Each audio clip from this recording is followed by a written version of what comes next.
संस्कृत भाषा में जो श्लोक लिखे गए हैं वो श्लोक सिर्फ विद्वानों की चीज रही है। The shloka written in Sanskrit have been something known only to the scholars. वो श्लोक परमात्मा बाप आकर नहीं सुनाता। The Supreme Soul Father does not narrate those shlokas when he comes. वो तो असली भाव आकर के समझाता है। He comes and explains the real meaning. भोली माताएं संस्कृत आदि से क्या समझेंगी?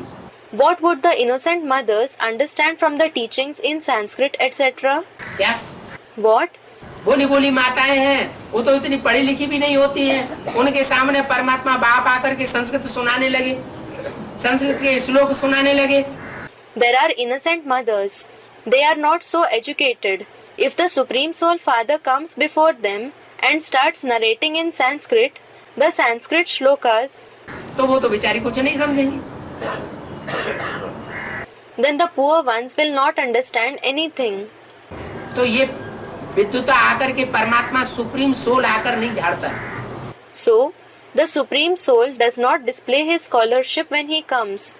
वो तो सीधे सीधे शब्दों में आकर के ज्ञान को सुनाता है, जो गीता ज्ञान दिया हुआ है संस्कृत गीता में। He comes and narrates the knowledge that is in the Sanskrit Gita in simple words. Gita वही है, लेकिन उसके अर्थों में अंतर पड़ जाता है। It is the same Gita, but a difference arises in its meanings.